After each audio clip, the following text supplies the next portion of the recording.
The next question is, S is the area enclosed between sin inverse of x and x axis. C is the area enclosed between cos inverse of x and x axis.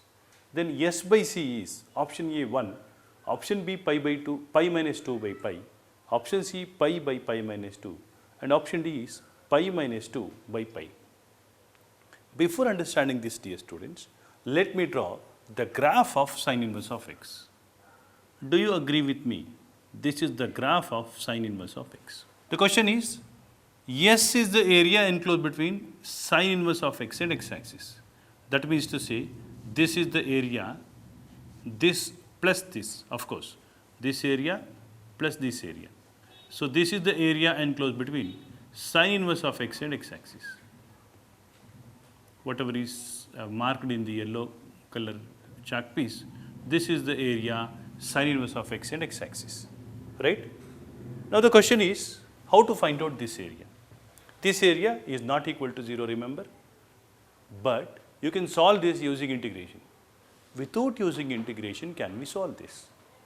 To do that, you must know the basics of sine function.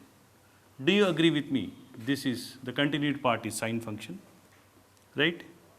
This is a part of sine function. Area enclosed between x is equal to 0, x is equal to pi by 2, sin x, this is definitely equal to 1, that can be evaluated using integration. Integral of 0 to pi by 2 sin x dx is clearly equal to 1. That is equal to 1. We will use this particular concept and solve this problem. Look at this, dear students. The graph is clearly like this, correct? And if I continue, sin inverse of x, x is equal to sin y would be like this. That means to say, this is the end, that is the upper limit. This is nothing but this particular value, correct?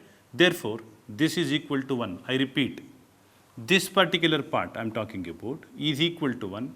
Just now we have proved sin inverse of x, the part of this is of sin x. Sin inverse of x is generated from sin x. It's a replica or the reproduction of this over the line y is equal to x. Therefore, this is 1. Now look at this question. What is the area of this rectangle?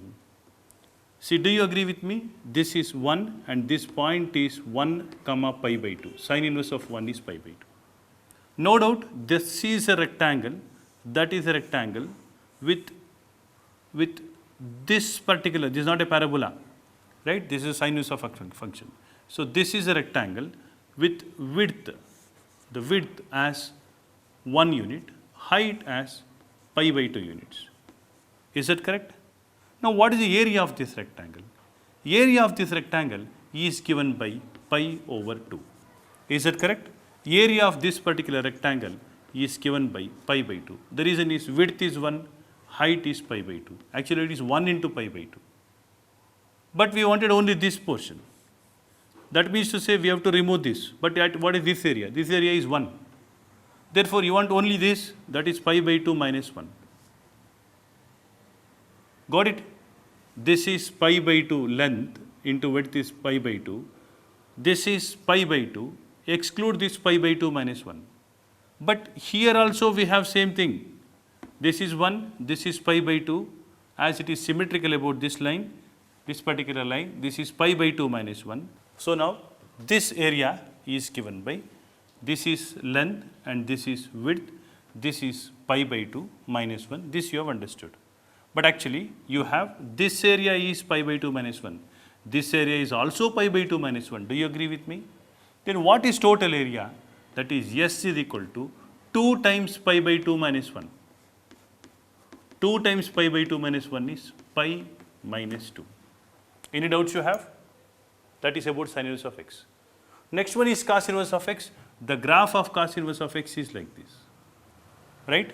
Whereas this is minus 1, the corresponding value is pi. And this is 1 and it is 0. So do you agree with me? Without hesitation, I will say this is 1, this particular area is 1, correct? This area is 1, and of course this is also 1, that we don't use it at this stage, but future will be using. Look at this. Let us complete this full area you wanted. This full area is what you require. I am completing this rectangle.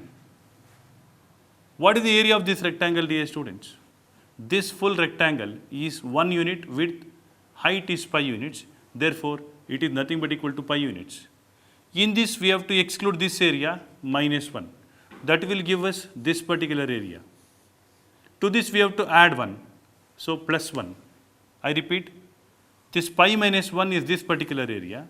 To this, we have to add this 1 plus 1. Pi minus 1 plus 1, 1 cancels, leaving only pi. So, what will I say is C is equal to pi, whereas S is equal to pi minus 2.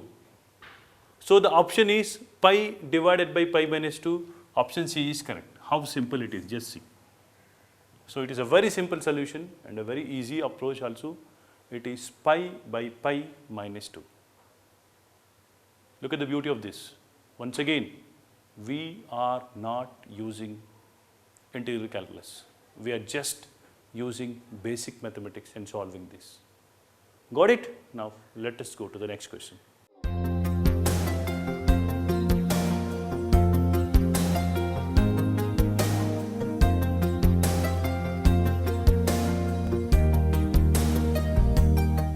And the next problem is based on definite integrals. Dear students, I hope you are aware of the basics of definite integrals. Let us try to solve few problems which are taken from competitive exams of various states. Here I have a problem. Integral minus 1 to 4 f of x dx is equal to 4. Integral 2 to 4 3 minus f of x dx is equal to 7. Integral minus 1 to 2 f of x dx is option A 1, option B 3, option C 5 and option D is 7. No doubt, dear students, this problem looks like complicated, but let us try to solve this. First, let us consider this particular one. What is that? We have integral 2 to 4, 3 minus f of x dx we have. I will write it as 3 into dx minus integral 2 to 4 f of x dx is equal to 7. What is integral of 3? That is 3x. Take 3 outside, you will get x. Upper limit is 4, lower limit is 2. That is 3 I have taken outside. Integral of 1 is x. Upper limit is 4, lower limit is 2. That is 4 minus 2. That straight away I can write it as 2 minus 2 to 4 f of x dx. Integral 2 to 4 f of x dx is equal to 7. Do you agree with me? This implies, what is the value of this? 3 into 2, 6. Is that correct? Shift this to right hand side, 7 to left hand side. If we shift, what happens? Integral 2 to 4 f of x dx is equal to 6 minus 7, that is equal to minus 1. Keep that as it is. Now the question is, we have minus 1 to 4 f of x dx is 4. Therefore, integral minus 1 to 4 f of x dx is equal to minus 1 to 2, I will write minus 1 to 2 f of x dx plus integral of 2 to 4 f of x dx. How did I get this, dear students? Integral of a to b f of x dx is given by a to c, c to b f of x dx. Is that correct? Minus 1 to 2 f of x dx plus 2 to 4 f of x dx.